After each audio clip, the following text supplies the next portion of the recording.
We're going to actually launch right now the B'nai B'rith live tourism from Israel.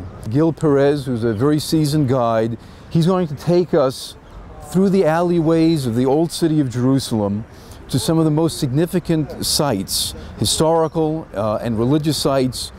You will see museums, you will see mosques, churches, synagogues, and really some of the most significant sites that this unique city has to offer. The famous David Citadel. This name was given to this incredible museum, incredible palace, which was built in the time of King Herod 2,000 years ago. But when the Christian crusaders came to Jerusalem, they believed that this is the palace of King David, the first king of Jerusalem. Bedouin bags? This is Bedouin bag. This is an old local tradition. We call it batik. Smooth, Look at the beautiful pomegranate. Incredible fruit. Look at the fruit. Is it? This is the man. He is the specialist. Hi, welcome.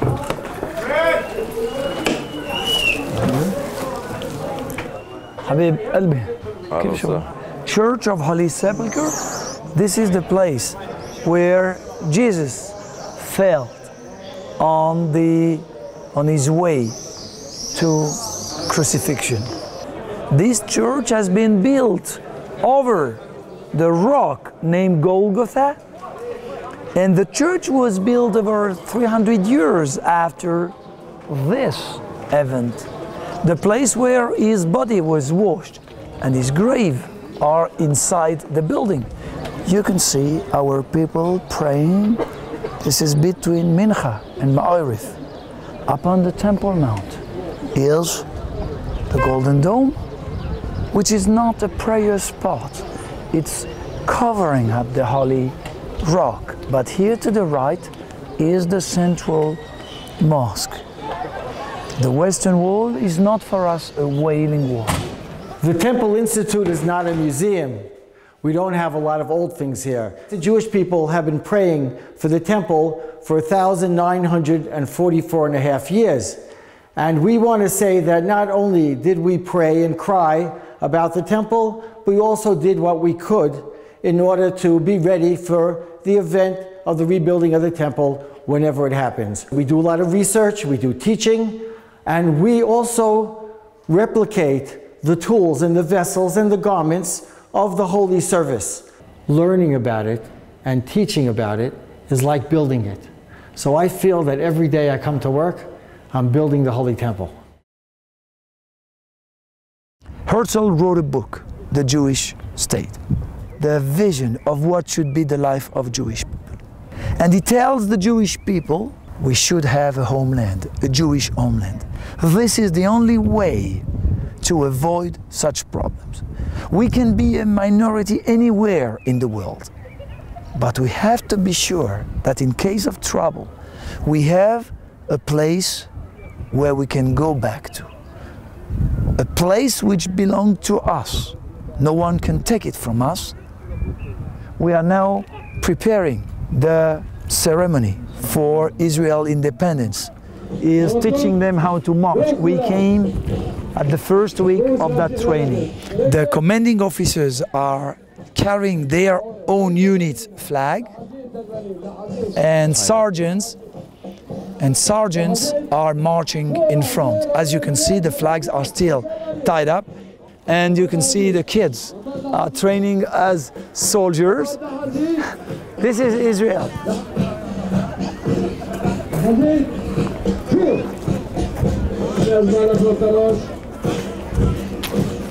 We are now heading towards the memorial for Ethiopian Jewry. Some of the Jews coming from Ethiopia, very interesting country, which was 3,000 years ago led by a king. His name was Menelik I. He was, as they say, the son of King Solomon. King Solomon, the son of King David, founder of Jerusalem. He was the son of the Queen of Sheba.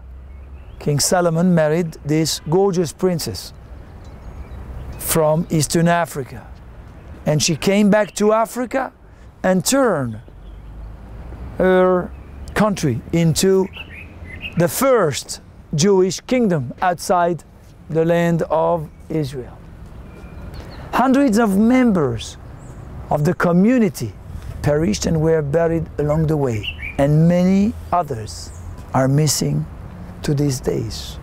The people of Israel remember the heroes of the journey, the many and the good who gave their life in the yearning for Jerusalem and the love of Zion. We are now moving to the National War Cemetery of Mount Herzl. The state of Israel visioned by Herzl could not exist if the people living in Israel are not ready to defend it. And we will light a candle. Some have to devote themselves to public leadership, to run this country. And these are the great leaders of Israel. Among them we can see here Teddy Kollek. He was the mayor of Jerusalem. And here is Mrs. Golda Meir. As you know her, she came to Israel from Milwaukee and she was a prominent leader. And here, the grave of the late Prime Minister Yitzhak Rabin, the commander of Israeli army liberating Jerusalem 1948, elected Prime Minister 1991, and he signed the Oslo Agreement with Yasser Arafat.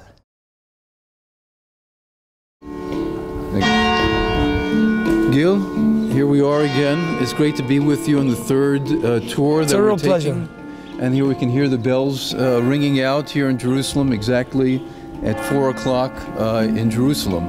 The day came when the people of Israel decided that they would like to become like each and every nation in the world, meaning having a king. And we did not have a king. King Saul will be assassinated, but meanwhile he was the king, a young Jewish shepherd born in Bethlehem, felt terribly offended by this Philistine aggression on a daily basis, and he decided to fight this strong man, and he won. And the day he defeated Goliath, as we all remember, the people of Israel understood who is David. After Saul was killed, the king David was made king, and he moved from Bethlehem to Jerusalem. He was ruling a kingdom in Hebron, where Abraham, Isaac, and Jacob are buried. I invite you to come in. Please. We are now standing in a very important room where Jesus had his last supper. Jesus was a Jewish rabbi, and he will teach his understanding of the Bible. And from here, we can watch at the southern and eastern part of Jerusalem, and from there you can see the separation wall between Israel and the Palestinian state, Palestinian Authority.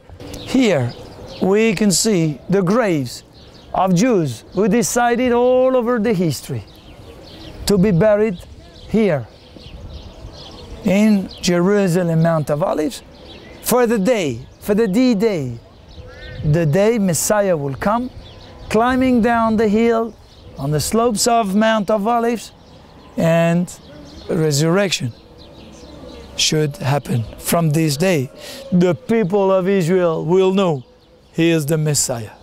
So we are now entering a Christian graveyard here on Mount Zion.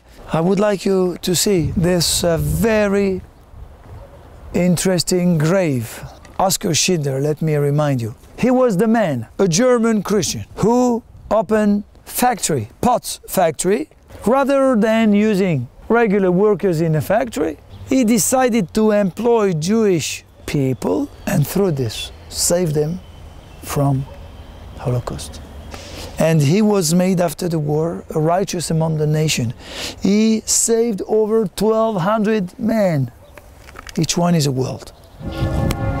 We are here with some friend from America. Oh, okay. Learning about Mount Zion. No, we're broadcasting to our members live here on the camera. Really? Okay. You know? And it's a pilot project to try to introduce people to Israel and get a sense, let them have a sense of what it means to be here live, just to meet people, buy some nuts on the corner here, and to get the sound and the smells of Israel. So here is the Armenian graveyard, and this is the Greek Orthodox. This is the Independence Day of Greece right now. Archbishop Theophilis came to bless the Greek Consul of Jerusalem. They will hold a blessing ceremony. Theophilis, מה שלומך? How are you? Long time. I'm so pleased to see you. Where are you? I'm in Jerusalem always. You became a famous person. We knew to travel long years ago together. And please, I will come to visit you to your place. Yes. We thank you for having joining us in the last 3 hours for this beautiful tour of Mount Zion.